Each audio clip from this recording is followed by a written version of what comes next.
Casualty there, verbal response, do not approach. 2 cars, bollard there. No fire service, can you hear me? Nothing underneath No, that I've car. got no response. The fire service can hear me. Okay, you just knock it. No fire service can hear me. No glass on the floor. Fire service can hear me. No, I'm Okay, going to inspect the there, vehicle. back in the car. Okay, scene is safe to approach, guys. Fully stabilise the whole scene. Fully stabilise the whole scene. Doors open one. Okay, door open. Adam, is that a rapid X there? That door's open. Okay. Get the door open, mate. Get the door open. Hey, deployed SRS. Deployed SRS in the car. Nothing underneath the car. Okay, make sure you stabilise the whole scene, please.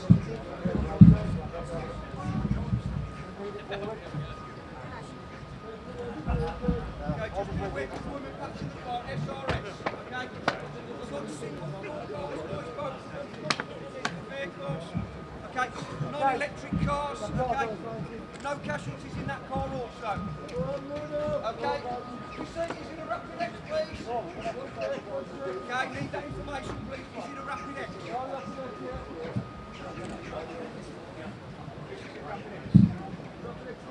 Okay, rapid X near side.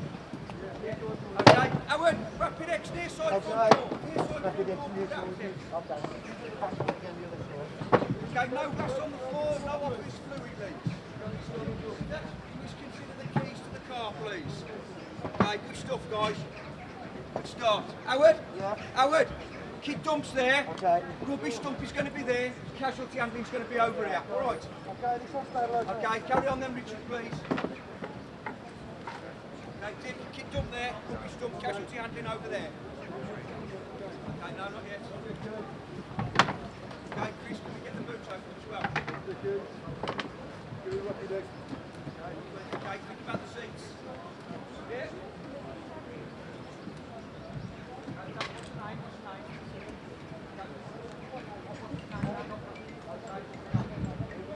Okay, lovely. Chris, still need to get an air back on that, just a secondary deployment,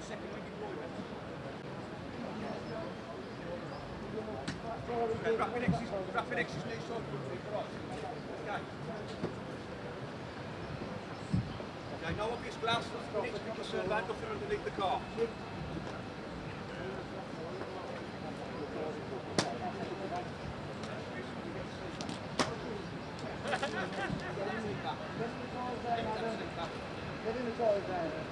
Just be aware, battery is probably still live on both vehicles. Battery live on both cars.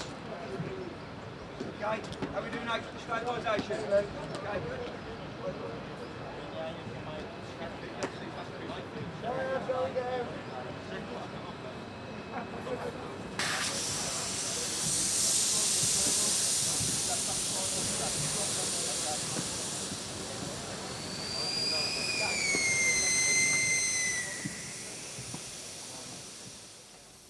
All right, ladies and gentlemen, we're here at the Extrication.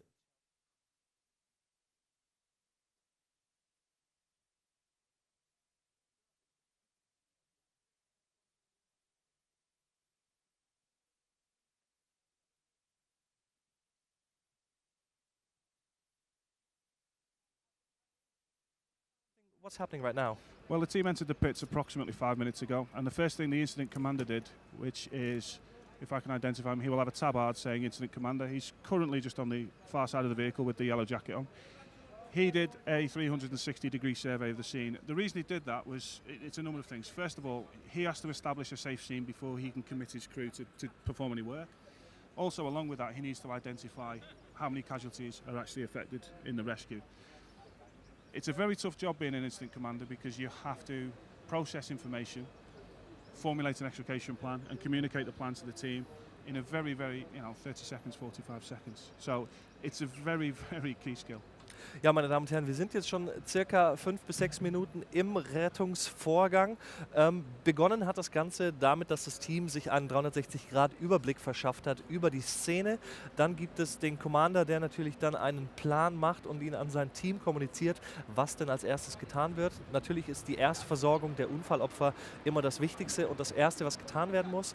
Natürlich auch der Überblick über die gesamte Szene und natürlich Kommunikation während des Vorgangs ist ganz wichtig. We're having two judges no, 3 judges of ours. What are they doing? Like, what are they judging? Well, Felix, in the pits, we actually have 4 assessors, and we Okay. have the guy in the red and white helmet. He's actually a shadow assessor, so he's learning how to assess. Okay.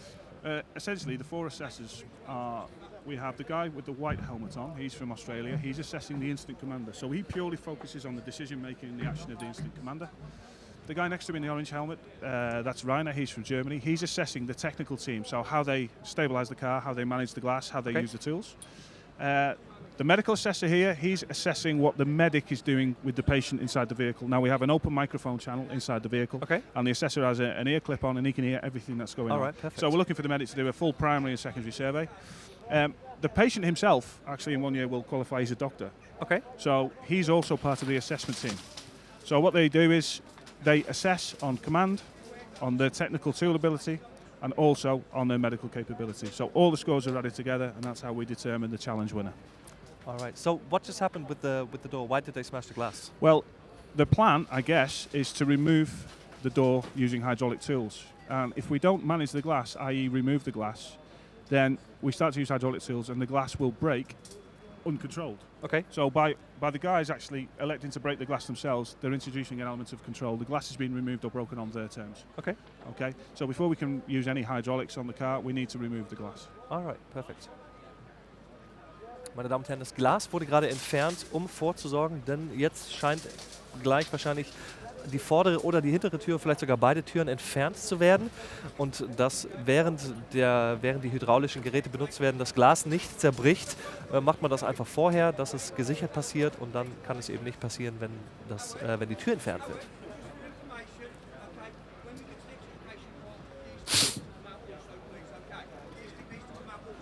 So you'll see the incident commander, Felix, he's actually stood with his arms folded and you may think, well, that guy's lazy, he's not doing much work. But a good incident commander should be within 1 or 2 meters of the car and he should be in full command and control of that incident. So by adopting that position of distance, no work is going on behind him. He knows what's going on all the time. So if anyone approaches the car with the tools, he has them in the line of sight all the time. Ja, also meine Damen und Herren, wenn Sie sich gewundert haben, warum der Incident Commander gerade mit verschränkten Armen ums Auto läuft, der hat keine Langeweile, sondern der nimmt natürlich einen genauen Blick, auf den Hergang bzw. was gerade passiert. Natürlich hat er immer alle seine Teammitglieder im Blick und now I'm seeing they're preparing some tools. Yeah, so what they're going to do, I guess, is they're going to create space. So extrication is a phased process. The first thing they took care of is safety, a scene assessment. Then they stabilise the vehicle. Then they manage the glass. And now they're going to create space. Because the idea is we create maximum space with which to extricate the casualty. We don't want to pull them through a tiny little hole. And inside the vehicle is technically working inside a confined space. So they have to produce as much space as possible. I can't see from here, but I'm guessing that they've also reclined the seats inside to make as much open space as possible. Ja, der Grund, warum die Tür jetzt entfernt wird, ist natürlich, um Platz zu schaffen. Denn im Fahrzeug ist natürlich relativ eng. Das Unfallopfer scheint eingeklemmt zu sein und daher nimmt man jetzt die Türen raus, vorne und hinten, um eben Platz zu schaffen. Denn es ist wirklich sehr, sehr schmal, wenn man so ein Auto kennt. Zu zweit auf dem Vordersitz wird schon ziemlich eng. Ja, und jetzt schauen wir uns das mal an.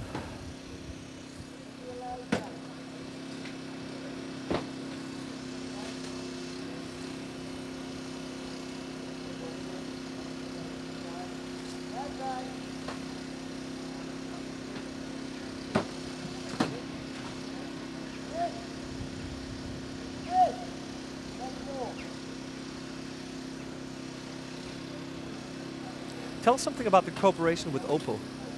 Oh, just one moment. We're having someone inside the pit. They need to get out there as soon as possible. Yeah, we've got someone inside the pit. There? Yes. Yeah, for safety, the incident commander is responsible for everybody's safety. So a guy who's in that position really shouldn't be there. So that's why we're going to move him now. That's why he's unhappy. Schon ist es passiert. The most important thing about all this is, it's education, but it has to be done in a safe way. It's Absolutely. simulation training, It has to be safe. We don't want to hurt anybody, we don't even want to hurt the crowd, so everything has to be nice and controlled. So, die erste Tür ist raus. Now let's get back to my question. How important is a cooperation with a car manufacturer like Opel? Well, it's probably one of the most important things that we've achieved today, because new cars are very different from old cars in the way they in the way they're cut and the way they're spread. So if we had 20-year-old cars in here, the learning value would be greatly diminished for the teams. So to have brand new vehicles, yeah, this is my belief after talking to the teams, that one of the main reasons teams have travelled from 16 countries is the ability to test themselves on brand new vehicles in a controlled environment. How does it usually happen when they train on vehicles? Are they really old and like not up to date? They will be really old vehicles. Normally cars that are no longer fit for the road. And again, the construction is completely different than new vehicles. So although they will learn technical skills, the actual dynamics of cutting and spreading on new vehicles is completely different.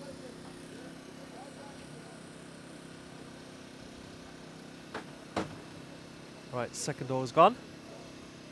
So you can see it's a process of creating as much space as possible. What I guess they're going to do now is the middle pillar between the two doors, they're going to take out the B pillar to get full casualty access.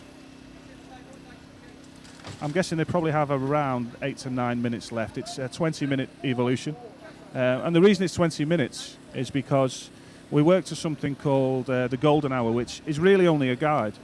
It's a historical thing, but it basically states that from the moment the technical rescue team arrive, they should disentangle and take the patients out within 20 minutes, because that's really medical guidance. Okay.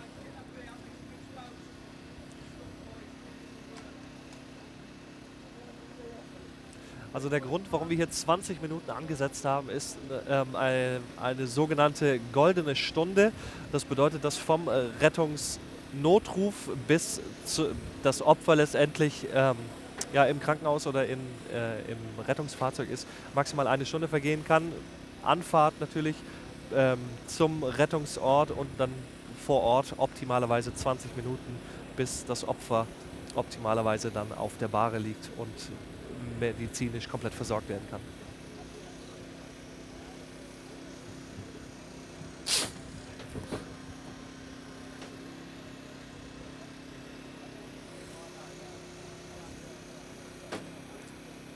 What happens when the time's over?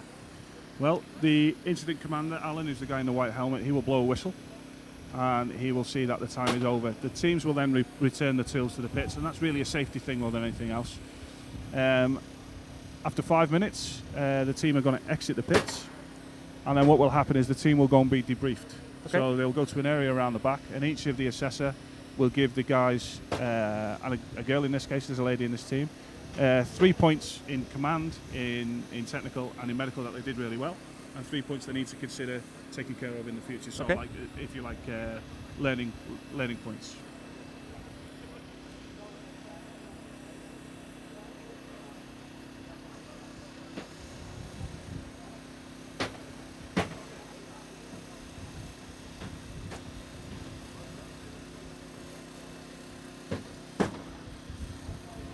What's really interesting is the way we've actually set up this scenario. The black, what we call is now a tree, is not designed to be moved, but the green car can actually be moved, and I don't know why they haven't moved it. So one part of the debrief will be, guys, if you would have tried a little bit harder and just pushed the green car. Why would have you removed the green car? Because it gives you more access. You could have got access through the rear door, and the patient is actually on this side of the vehicle. And it would have given you more options for getting in, but also more options for your extrication plan. Okay. Ja, wie wir zu Beginn schon gesagt haben, das schwarze Hindernis stellt einen Baum oder auch eine Säule dar, die nicht bewegt werden kann. Aber Ian wundert sich gerade, warum denn das grüne Auto nicht bewegt wurde. Das hätte ohne Probleme bewegt werden können. Das Opfer befindet sich eben auch hinten rechts, von daher, ja, I'll ask them. No? No, maybe don't, because when they come out, you're going to ask them a quick question, is that right? Yeah. Yeah, don't ask them why they didn't move the green car. All right. Because that will be part of the debrief. Okay. All right. Also, I have to make sure that the way we set up the pit, we didn't make a mistake and make it so it couldn't be moved. But I'm convinced we did it correctly, because we just pushed that in position and it can just as easily be pushed away.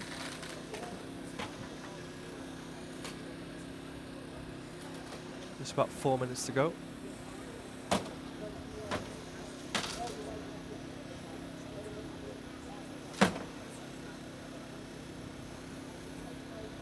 I think that's the final cut on the B pillar. They now remove the side of the vehicle. Uh-huh.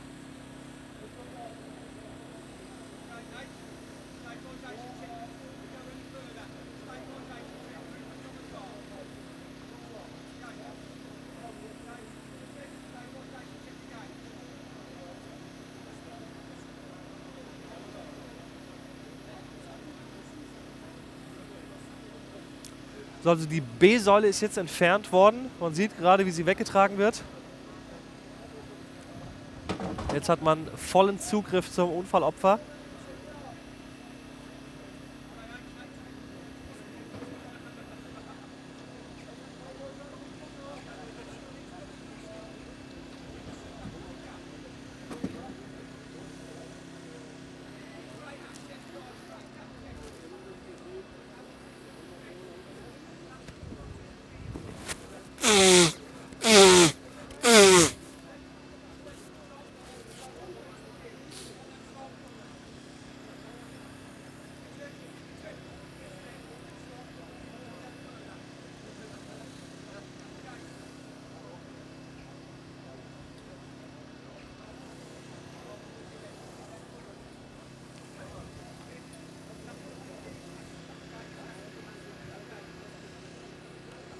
So, jetzt werden scharfe Kanten abgedeckt. They're covering sharp edges. Yeah, so when you remove a portion of the vehicle, you're going to leave razor sharp steel because of the method of construction.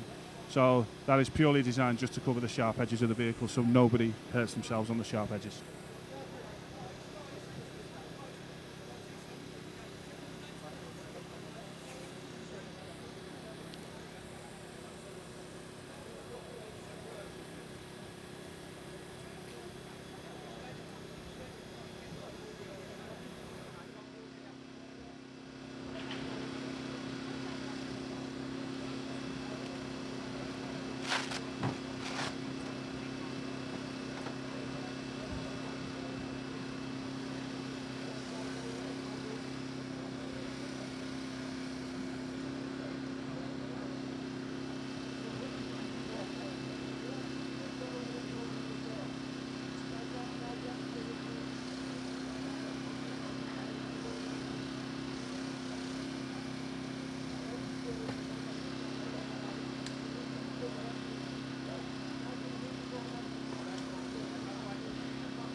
Okay, make sure all shots are covered, please. That's just taken care of, guys. Christopher, stabilisation check before we go any further.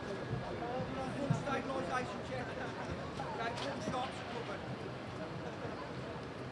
Okay, long ball ready to go, Christopher. Okay, guys, hand up. Okay, come on, long ball ready to go, guys. Fighting gloves off. Casualty handling area now, okay, guys. Make sure when we lift in, walk. Okay, straight back, red legs, okay.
Tempo going.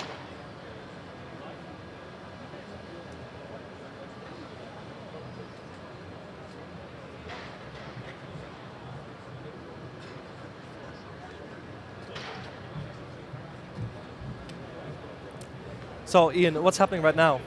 Well, the patient is now at a point where they're going to remove him from the vehicle. They've created all the necessary space, or the space they deem necessary. The spinal board has been presented, and I think the whistle is about to blow. Yes.